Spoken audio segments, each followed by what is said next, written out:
Emotional jelly. True View is a very hard episode to judge because it has many things that go for and against it at the same time. The largest, though, is Amanda Rogers and her role in the story, or rather, her story. I'm all for having people beyond the main characters having a role in the show, don't get me wrong.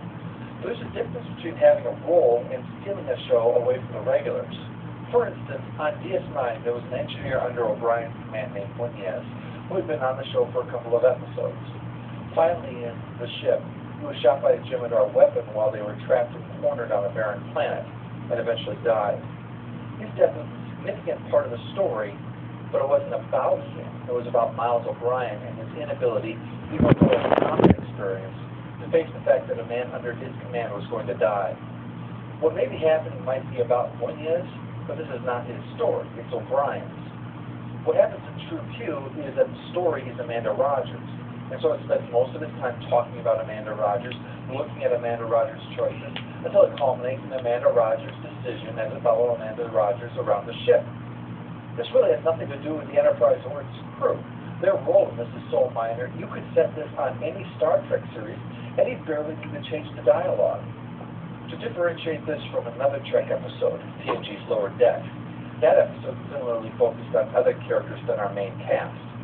However, what worked with that doesn't here was that it took what happened in virtually every episode and turned it on its head. In a Trek episode, things happen, and the main characters go in and piece the puzzle together, and then they must resolve things. This one looked at the same normal events from the perspective of the schlubs in the Lower Deck who don't have the whole picture, and how it must be to operate in such a situation when it's life or death every day.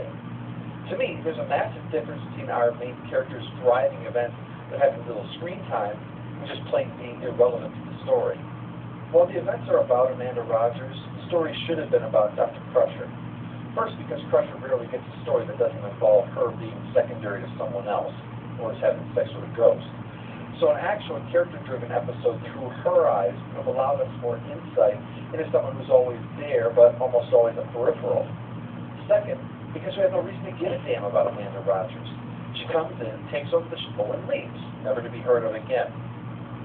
With Dr. Crusher as the focus, seeing how she tries to help someone under her who has the situation, ultimately giving in to being Q, and perhaps learning that it was the lessons she had provided that shaped her decisions, we would have someone we care about involved in the story, leading to Beverly shaping a future Q, which would have massive influence across the galaxy. Maybe like Dear Doctor, only without the genocide. For this reason, the final score for True Q is 5 out of 10. I can't give it a low score because it's not bad, but I can't give it a good one because the story just doesn't work for me. Olivia Diabo manages to carry the story with John Delancey's help, but only just.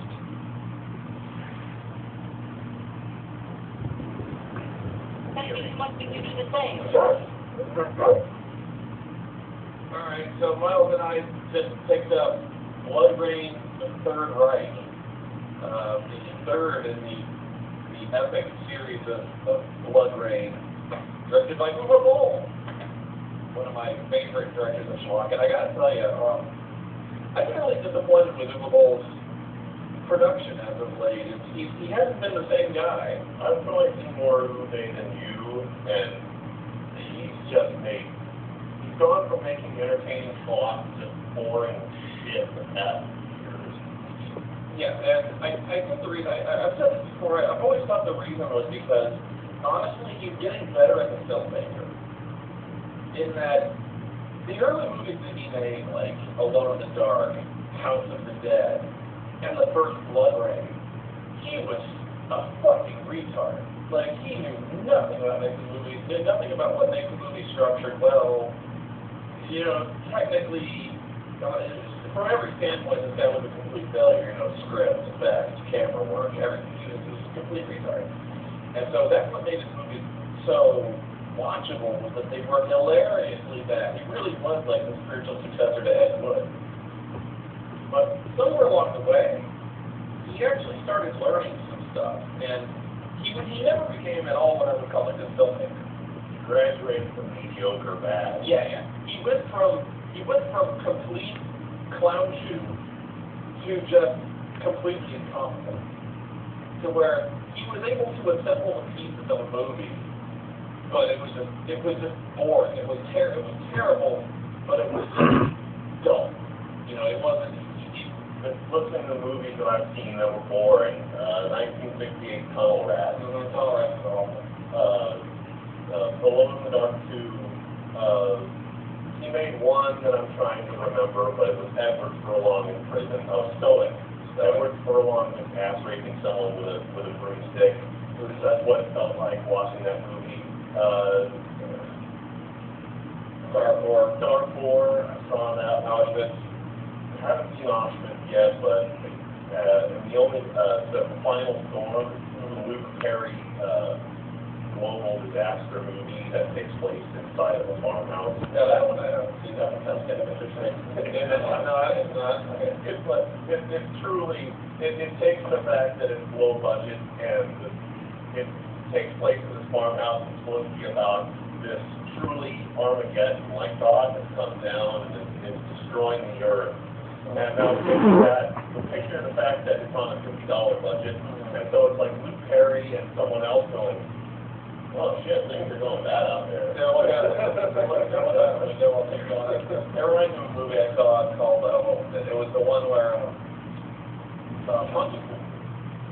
Pontypool was this movie where basically it was kind of the zombie apocalypse, not really, but it all takes place from the inside of a radio booth, and so this guy is basically covering the zombie apocalypse from the inside of the radio booth. So you never actually see anything that's going on outside, you just hear it, which is why I always said that movie would be better suited to radio play, because if you're not going to show it, just make it an audio play. So that's what it sounds like. Luke Perry stuck in a farmhouse, looking out the windows, I'm like, oh shit, there's the hand of God. Oh, so, yeah, that was my point with Uwe Boll was, he just started making really boring shit, and it wasn't fun to watch anymore. It was just like, wow, that sucked. I can't even make fun of it. It's like Blood Rain 2. Yeah, Blood Rain 2 was just really, really boring. And that actually, it wasn't for lack of trying, because there were a lot of characters in Blood Rain 2, and a lot of plot elements that were right up his, right in his wheelhouse, like the vampire Billy the Kid. You know that? Yeah. Completely bullshit. The vampire Billy the Kid. The preacher character who was trying to steal every scene he was in, who was always doing like the whole Weasley face thing. He was like a fucking meerkat in that movie. It was like, really serious. I did a tech review of Blood Rain 2, and he plays this preacher / con man / gun man, and he's really trying to Jim Carrey it up in this movie. You remember a lot more about that movie than I do. Well, I hadn't watched it yet because I went to MagFest, and I was originally going to cover House of the Dead, and when I went to MagFest, they didn't actually have House of the Dead, they had Blood Rain 2. So I had to throw my script away for House of the Dead and rip on Blood Rain 2 live. Not that it mattered, you couldn't hear me, the room was full of 150 people, but like, yeah, I watched Blood Rain 2 again. I do remember the train and the railroad going through deliveries. They mentioned that on my time. Anyway, the movie was really boring. If it had been done the old way, old Uwe Boll could have really had some fun with that, with the ridiculousness of vampire Billy the Kid and his vampire bandits. Bathroom break coming up in a minute. It's going to be a long pause. The kind of sex and violence that goes on in the Old West. I could have really seen him with a budget kind of turn loose. And actually, I don't think Uwe Boll directed Blood Rain 2. I think he produced it, which is actually something that's kind of, he also used to do a lot, was kind of say Uwe Boll presents, where he would produce it but not direct it. Or like he would write the screenplay. I think I remember him doing the director's commentary for it, though. I actually stopped listening to the director's commentary. I should, though, because it's funny.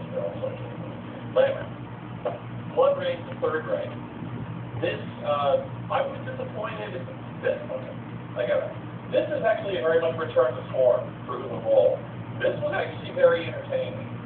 Wasn't good, but this was old school Uwe Boll. Like, if you want to see the kind of shit that he normally does, this is the movie to see.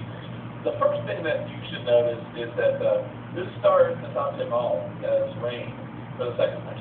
She was Rain in Blood Rain 2 as well, which was weird because I interviewed Kristanna Loken, the star of the first Blood Rain,